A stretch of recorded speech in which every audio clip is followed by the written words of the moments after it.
मेरे प्यारे दोस्तों, स्वागत है आप सभी का आपके गुरुजी चैनल एसपीजा चैनल पे। और आप सबों के लिए मेरे प्यारे दोस्तों मैंने बहुत ही अच्छे क्वेश्चन जो कि आपके एग्जाम में पूछे जा सके, प्रीवियस ईयर क्वेश्चन कह सकते हैं, साइंस के 30 क्वेश्चन लेके आए हैं।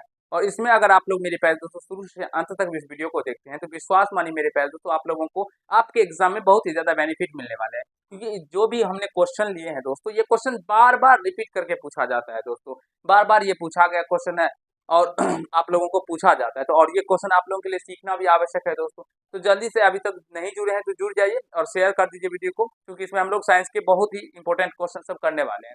चलिए स्टार्ट करते हैं दोस्तों। इससे पहले भी आप लोगों के लिए 1 से लेकर 30 तक हमने बना दिया है।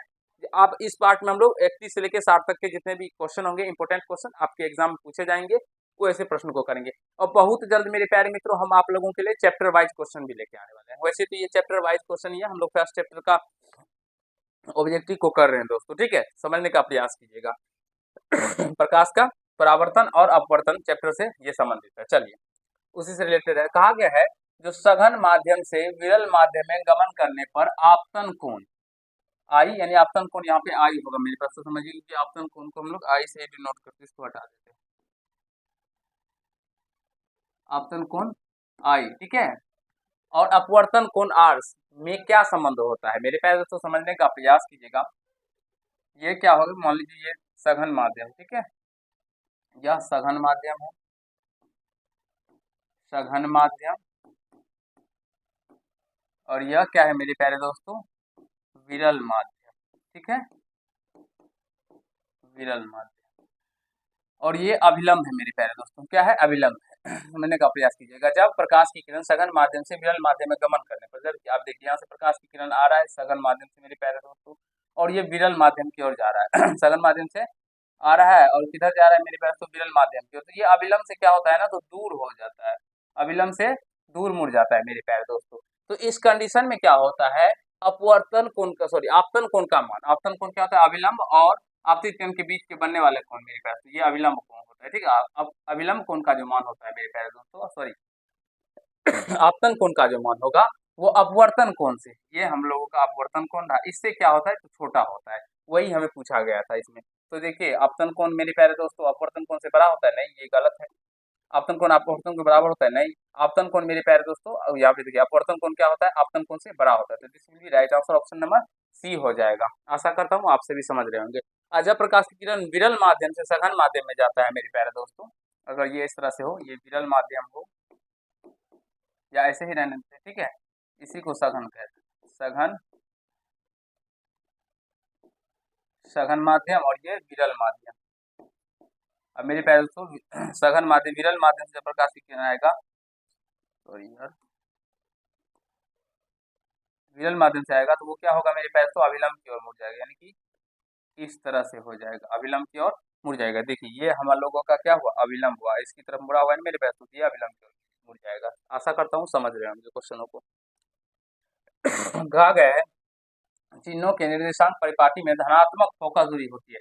मेरे प्यारे दोस्तों धनात्मक फोकस दूरी, अगर हम फोकस दूरी का बात करें, फोकस दूरी, ठीक है मेरे प्यारे दोस्तों, धनात्मक भी होती है, ऋणात्मक होती है। तो किसका मेरे प्यारे दोस्तों धनात्मक होता है, किसका ऋणात्मक होता है, तो समझने का प्रयास कीजिएगा। उत्तल दर्पण कहे मेरे प्यारे दोस्तों, उत्तल दर्पण, दर्पण या आपको लेंस कहे, तो उसका फोकस दूरी क्या होगा दोस्तों, उत्तल दर्पण या लेंस कहे, उसका फोकस दूरी धनात्मक होगा। और अवतल, अवतल दर्पण या मेरे प्यारे दोस्तों लेंस कहे, अवतल दर्पण या लेंस कहे, इसका फोकस दूरी क्या होगा मेरे प्यारे भाइयों, मेरे प्यारे दोस्तों ऋणात्मक होता है। तो इसमें धनात्मक पूछा गया, तो उत्तल लेंस की, उत्तल दर्पण की, तो उत्तल लेंस की, उत्तल दर्पण की, तो ऑप्शन नंबर डी इसका राइट आंसर हो जाएगा, ए और बी दोनों मेरे प्यारे दोस्तों। आशा करता हूँ समझिए अवतल दर्पण की फोकस दूरी क्या होता है, ऋणात्मक होता है। मेरे प्यारे मित्रों आप सभी सीख रहे होंगे क्वेश्चनों को, ठीक है। देखिए निर्देशांक चिन्ह परिपाटी में सभी दूरियां मापी जाती है, सभी दूरियां मेरे प्यारे दोस्तों वह ध्रुव से मापी जाती है। निर्देशांक चिन्ह परिपाटी में जो सभी दूरियां मापी जाती है वो कहाँ से मापी जाती है, ध्रुव से मापी जाती है। वक्रता केंद्र से, फोकस से नहीं मेरे प्यारे, तो ध्रुव से मापी जाती है। प्रकाश की और प्रोह की गति, मेरे प्यारे भाइयों आप सभी देखे होंगे प्रकाश की प्रोह की गति का मतलब हुआ जब पेड़ पौधा प्रकाश की ओर गति करते हैं। आप अगर एक घर में एक गमला में लगाइएगा, पौधा लगा दीजिए, मान लीजिए ये एक गमला है मेरे पास, तो ठीक है, इस तरह से, ये क्या है, गमला है, इसमें एक पौधा लगा लेते हैं, ठीक है, इस तरह से ये पौधा है, ठीक है दोस्तों। और यहाँ से सूर्य है मेरे पास, तो ये बंद घर है और ये इस तरह से घर में बंद है। और इधर से अगर मेरे प्यारे दोस्तों सूर्य का किरण आएगा, तो ये पौधा जो मेरे प्यारे से पौधा की तना की जो गति होगी, ये सूर्य की किरण जिधर से आएगा मेरे प्यारे दोस्तों उस तरफ हो जाएगा, ठीक है। ये सूर्य के किरण की रोशनी जिधर से आएगा मेरे प्यारे दोस्तों, उसकी गति पौधा की उस तरफ हो जाएगा, तो उसे ही हम लोग क्या कहते हैं, प्रकाशानुवर्तन कहते हैं। क्या कहते हैं मेरे प्यारे दोस्तों, प्रकाश गति को प्रकाशानुवर्तन, ठीक है। आशा करता हूँ समझ गए होंगे। जिस दर्पण की फोकस दूरी चिन्ह परिपाटी के अनुसार ऋणात्मक मानी जाती है, अभी बताए मेरे प्यारे दोस्तों, अवतल दर्पण कहे, अवतल दर्पण या लेंस मेरे प्यारे दोस्तों, इसकी फोकस दूरी क्या होगा, तो ऋणात्मक। अवतल दर्पण या अवतल लेंस की फोकस दूरी ऋणात्मक, अवतल दर्पण, this will be right answer हो जाएगा। किस दर्पण द्वारा किसी वस्तु का आभासी प्रतिबिंब आभासी मिल सकता है, मेरे प्यारे दोस्तों, आभासी उत्तल से भी मिलता है, और अगर कहें तो अवतल से भी मिलता है, और मेरे प्यारे दोस्तों समतल से भी मिलता है। तो इसका तीनों आंसर होगा, यानी कि ये भी होगा, ये भी होगा, ये भी होगा, यानी इनमें से सही हो जाएगा, ठीक है। एक कंडीशन में अवतल दर्पण में मिलता है। अवतल दर्पण में आवर्धित काल्पनिक प्रतिबिंब बनने के लिए वस्तु को कहाँ रखा जाता है, अवतल दर्पण में मेरे प्यारे दोस्तों आवर्धित, उसमें भी काल्पनिक प्रतिबिंब। कैसा प्रतिबिंब मेरे प्यारे दोस्तों, काल्पनिक प्रतिबिंब। काल्पनिक प्रतिबिंब तभी बनता है जब मेरे प्यारे दोस्तों वस्तु को हम लोग फोकस और ध्रुव के बीच रखेंगे। ये क्या हुआ, हम लोग का ध्रुव, और यहाँ से ये फोकस हो गया, तो इन दोनों के बीच अगर हम लोग वस्तु को रखेंगे तभी हम लोगों का काल्पनिक प्रतिबिंब बनेगा और आवर्धित। तो फोकस और ध्रुव के बीच, यानी ऑप्शन नंबर ए इसका राइट आंसर हो जाएगा। लेंस की आवर्धन का SI मात्रक लेंस की आवर्धन का SI मात्रक मेरे प्यारे दोस्तों कुछ भी नहीं होता, यानी वो मात्रिक विहीन होता है, कह सकते हैं। अवतल दर्पण की फोकस दूरी होती है, डायरेक्टली पूछा गया, अवतल दर्पण की फोकस दूरी ऋणात्मक होता है मेरे प्यारे दोस्तों। कितना बार बताया, देखिए कितना बार क्वेश्चन पूछा भी गया है। गोलीय दर्पण के परावर्तक पृष्ठ की वृत्ताकार सीमा रेखा का व्यास कहलाता है। ये मेरे प्यारे दोस्तों गोलीय दर्पण के परावर्तक पृष्ठ का वृत्ताकार। मान लीजिए एक दर्पण ले लीजिए दोस्तों, हम यहाँ से समझने का प्रयास कीजिएगा। ये हम दर्पण मान लीजिए, अवतली दर्पण लेते, ठीक है, ये ठीक है। परावर्तक पृष्ठ, तो ये परावर्तक पृष्ठ हो गया, ये काले भाग होता है, ये रंगा हुआ होता है। वृत्ताकार सीमा रेखा का व्यास, तो वृत्ताकार सीमा रेखा का व्यास मतलब ये मेरे प्यारे दोस्तों, ये पूछा गया है। इसे हम लोग क्या कहते हैं मेरे प्यारे दोस्तों, ये क्या होता है, जहां से प्रकाश इस अंदर जा सकता है उसे हम लोग क्या कहते हैं मेरे प्यारे दोस्तों, द्वारक कहते हैं। ये इससे होके सारा प्रकाश लेंस के अंदर प्रवेश करेगा मेरे प्यारे दोस्तों, दर्पण के अंदर, तो ये क्या हो जाएगा, द्वारक हो जाएगा। मुख्य फोकस वक्रता त्रिज्या प्रधान अक्ष नहीं मेरे प्यारे दोस्तों, गोलीय दर्पण का द्वारक कहलाएगा। गोलीय दर्पण का क्या कहलाएगा मेरे प्यारे दोस्तों, द्वारक। चलिए नेक्स्ट क्वेश्चन की ओर चलते हैं। किसी शब्दकोश के छोटे अक्षरों को पढ़ने के लिए आप निम्नलिखित में से कौन सा लेंस लेंस पसंद करेंगे, मेरे प्यारे दोस्तों करेंगे, कौन सा लेंस को पसंद करेंगे, समझने का प्रयास कीजिए। अवतल लेंस को तो हम लोग पसंद नहीं करेंगे, क्योंकि उत्तल लेंस ही मेरे प्यारे दोस्तों हम लोग पढ़ने के लिए पसंद करेंगे, ठीक है। उत्तल लेंस, उत्तल लेंस में जिसकी फोकस दूरी मेरे प्यारे दोस्तों कम होगा, यहाँ पे 50 सेंटीमीटर है, यहाँ पे 5 सेंटीमीटर, तो कम इसका है, यानी ऑप्शन नंबर बी इसका राइट आंसर हो जाएगा। आशा करता हूँ दोस्त आप सभी समझ पा रहे होंगे। अगर आप सभी कॉन्सेप्ट को नहीं जानते हैं तो पहले कॉन्सेप्ट को पढ़िए, सीखने का प्रयास कीजिए। मैं आप लोगों को कॉन्सेप्ट भी बता चुका हूँ, ठीक है। चलिए, किस दर्पण से हमेशा वस्तु का छोटा प्रतिबिंब प्राप्त होता है, मेरे पास तो एक ही दर्पण है जिससे वस्तु का हमेशा छोटा प्रतिबिंब प्राप्त होता है, वो कौन सा दर्पण है, उत्तल दर्पण। उत्तल दर्पण में मेरे प्यारे दोस्तों, दर्पण उत्तल दर्पण में जो वस्तु का प्रतिबिंब होता है वो क्या होता है मेरे प्यारे दोस्तों, समझने का प्रयास कीजिएगा। उत्तल दर्पण में वस्तु का प्रतिबिंब क्या होता है मेरे प्यारे दोस्तों, आभासी आभासी सीधा एवं वस्तु से छोटा प्रतिबिंब प्राप्त होता है, वस्तु से छोटा बनता है। कहीं पर भी वस्तु को रखिएगा तो उसका प्रतिबिंब मेरे प्यारे भाइयों आभासी या काल्पनिक भी कह सकते हैं, सीधा एवं वस्तु से छोटा बनता है। और समतल दर्पण में मेरे प्यारे दोस्तों क्या होता है, अवतल दर्पण में तो आभासी वास्तविक दोनों बनता है, इसके बहुत सारे कंडीशन होते हैं, कहाँ पे रखने पे क्या होगा नहीं होगा। लेकिन समतल दर्पण में भी मेरे प्यारे दोस्तों क्या होता है, आभासी या काल्पनिक कह सकते हैं, आभासी सीधा।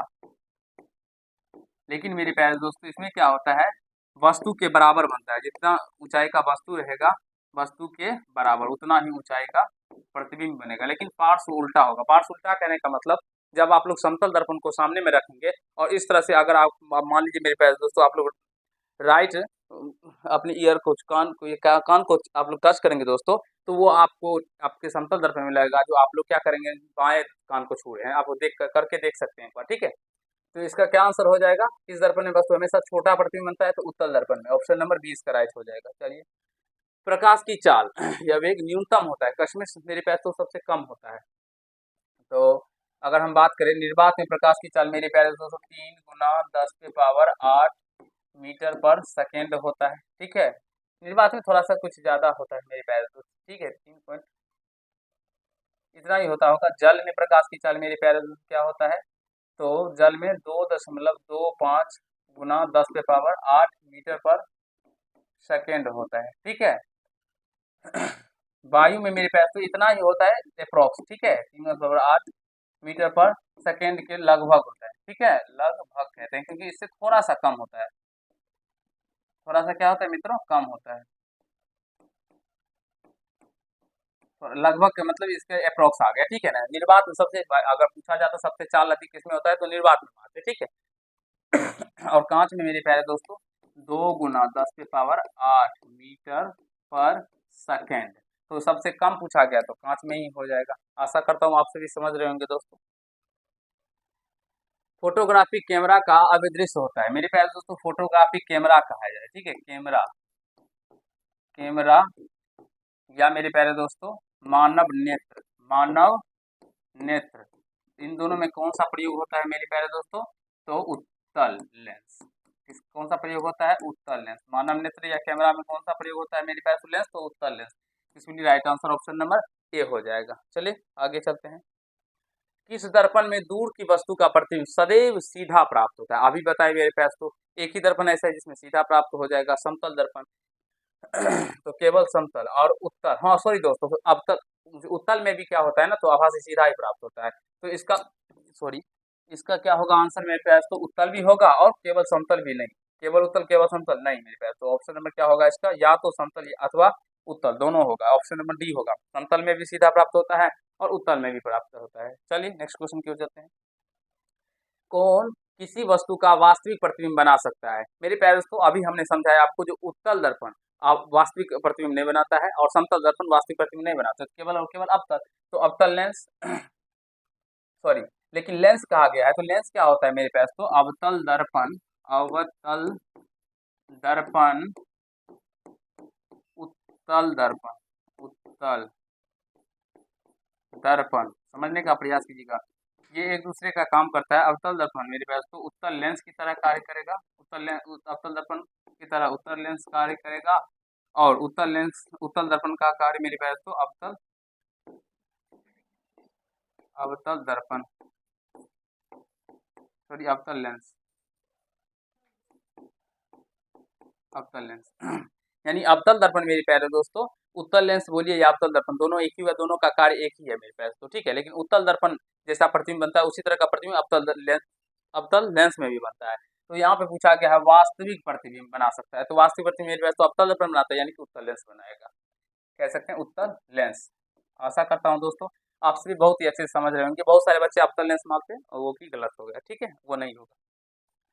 किसी बिंदु वस्तु से निकलकर किरणें किसी लेंस से अपवर्तित होकर जिस बिंदु पर मिलती है उसे क्या कहते हैं, मैं मेरे पास तो कहा गया किसी बिंदु वस्तु से निकलकर किरणें किसी लेंस से अपवर्तित होकर जिस बिंदु पर मिलती है प्रधान अक्ष के, उसे लेंस का फोकस कहते हैं मेरे पास तो, क्या कहते हैं उसे, लेंस का फोकस कहते हैं। चलिए, किसी गोलीय दर्पण तथा किसी पतले गोलीय लेंस दोनों की फोकस दूरी -15 सेंटीमीटर है मेरे प्यारे भाइयों। इससे पहले भी हमने आपको बहुत बार समझाया, जो फोकस दूरी यहाँ पे माइनस है तो क्या हो जाएगा, अवतल दर्पण अवतल लेंस, या प्लस में होता +15 होता तो उत्तल दर्पण या उत्तल लेंस होता। तो यहाँ से कहा गया तो दर्पण तथा लेंस संभवतः है, मैंने क्या होगा मेरे पास, तो दोनों उत्तल होगा, माइनस में है ना, दोनों क्या हो जाएगा, अवतल होगा मेरे पास तो, क्योंकि माइनस फोकस दूरी किसका ऋणात्मक होता है, अवतल का।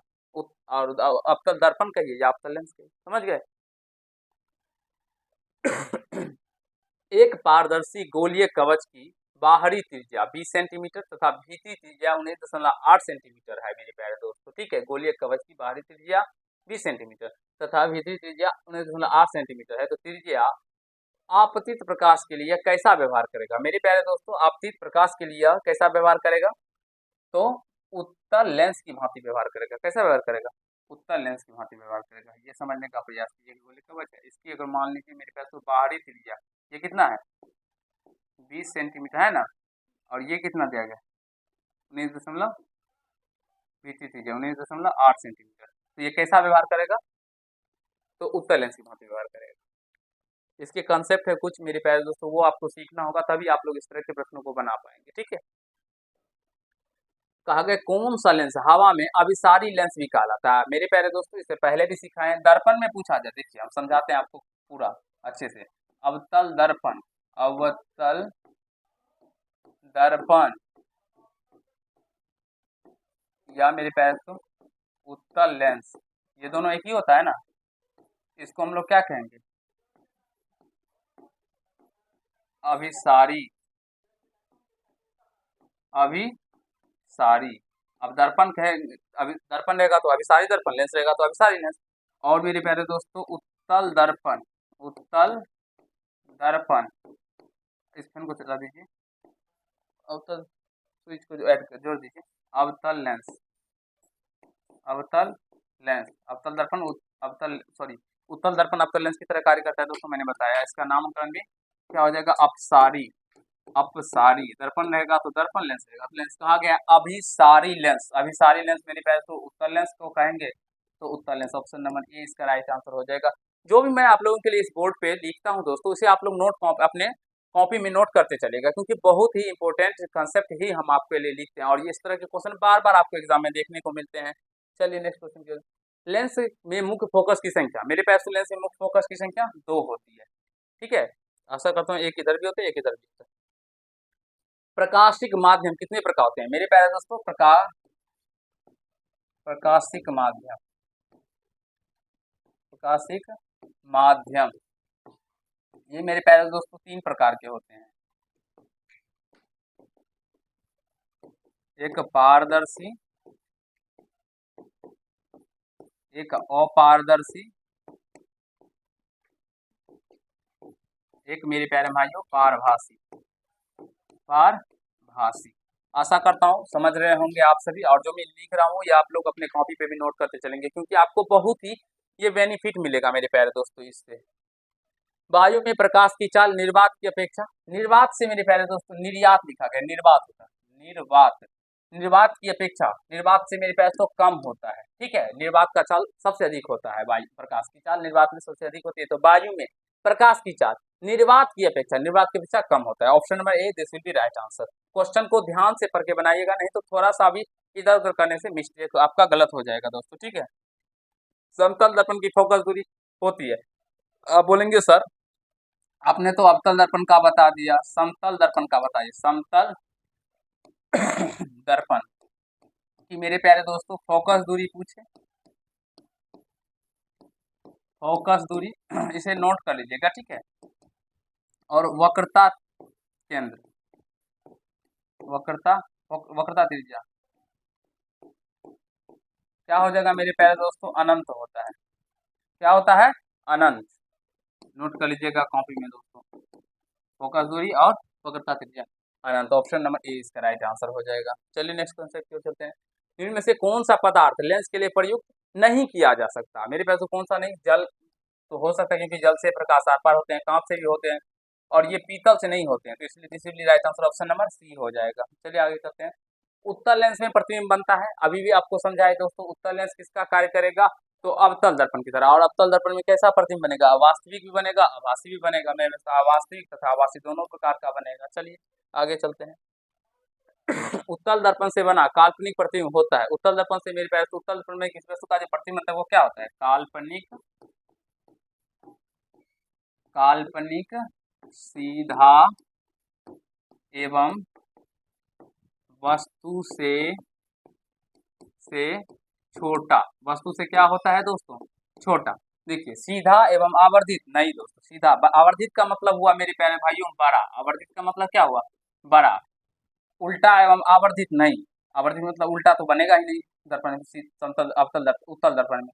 सीधा एवं हाश्रित यानी हाश्रित, ये हो जाएगा ऑप्शन नंबर सी मेरे प्यारे दोस्तों, क्योंकि हासित लिखा गया तो इस छोटा को हम लोग हासित ही कहते हैं। ठीक है, छोटा को हम लोग हासिफ भी कह सकते हैं, ठीक है।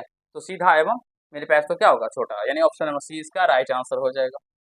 प्रकाश की चाल विभिन्न माध्यमों में, मेरे पास तो भिन्न माध्यम में क्या होता है, भिन्न भिन्न होता है। आप निर्वात की बात कर ले, आप जल की बात कर ले, आप कांच की बात कर, किसी भी बात कर ले, हर एक माध्यम में अलग अलग चाल होता है। जल में 2.25 गुना 10⁻8 मीटर/सेकेंड होता है, वायु में अलग होता है मेरे प्यारे दोस्तों। तेल या कागज, मेरे प्यारे दोस्तों तेल या कागज क्या होता है, पारभासक होता है। पारभासक का मतलब इससे थोड़ा कुछ बहुत प्रकाश आर पार हो सकता है, ठीक है। और एक बादल हो गया मेरे प्यारे दोस्तों, बादल भी पारभासक होता है। कुहासा हो गया मेरे प्यारे दोस्तों, ये भी क्या होता है, पारभासक होता है। हाँ। अवतल दर्पण के सामने वस्तु को कहाँ रखा जाए जिससे प्रतिबिंब मेरे पास तो उल्टा, वास्तविक और समान आकार का बने। इसका एक ही कंडीशन होगा, अवतल दर्पण है मेरे प्यारे दोस्तों, इसमें वस्तु को हम लोग कहाँ रखेंगे जिसका प्रतिबिंब क्या होगा,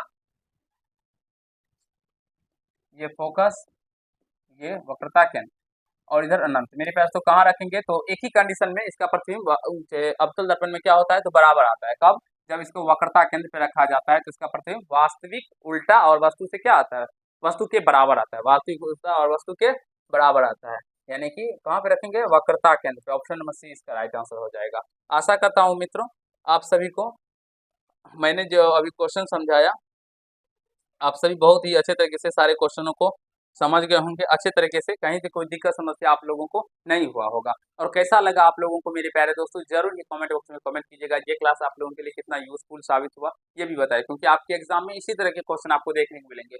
और आप लोग अगर मैं जितना आप लोगों के लिए बोर्ड पे लिखता हूँ बताता हूँ, आप लोग सीधे इसे नोट करते चलेगा। एग्जाम टाइम जैसे समय इसको एक बार अगर देख लेंगे तो बहुत ज्यादा बेनिफिट मिलेगा। बहुत सारे ऑब्जेक्टिवों को आप लोग जिसमें कंफ्यूजन आता है वो कंफ्यूजन नहीं आएगा, क्योंकि बार बार जब आप लोग प्रैक्टिस करे रहेंगे कंफ्यूजन वाले प्रश्न को, तभी आप लोग सही कर पाएंगे। नहीं तो कंफ्यूज हो जाते हैं बहुत सारे बच्चे और फिर वो गलत करके आते हैं। तो चलिए आज के पार्ट में इतना ही करते हैं। अगर आप लोग को ये वीडियो अच्छा लगा हो तो वीडियो को लाइक कर दीजिएगा, कैसा लगा ये कमेंट कीजिएगा। चैनल पर नए चैनल को सब्सक्राइब करके बेल आइकन को प्रेस कर लीजिएगा, जिससे मेरे हर एक वीडियो का नोटिफिकेशन आप तक पहुंचता रहे। मेरे प्यारे दोस्तों आप लोग अपने गुरुजी को सपोर्ट कीजिए, क्योंकि आपके सपोर्ट की हमें बहुत जरूरत है दोस्तों, ठीक। आप सभी देखते हैं जो मैं आप लोगों के लिए रेगुलर वीडियो बनाता हूँ और इतने अच्छे तरीके से सारे कंसेप्टों को सिखाता हूँ, समझाने का प्रयास करता हूँ। तो कुछ फर्ज आप लोगों का भी बनता है जो आप लोग अपने गुरुजी की वीडियो को शेयर कीजिए। जितने भी दोस्त आप लोगों के हैं, आपके भाई बहन है, आपके परिजन है, आपके परिवार है, सब सगे संबंधी है, उनको भी अपने गुरुजी के बारे में बताइए। जो इन सर का वीडियो देखिए, सर आप लोगों को बहुत अच्छे से बताते हैं, समझाते हैं, तो जरूर ही मेरे प्यारे दोस्तों कीजिए। चलिए आज के पार्ट में इतना ही करते हैं। धन्यवाद।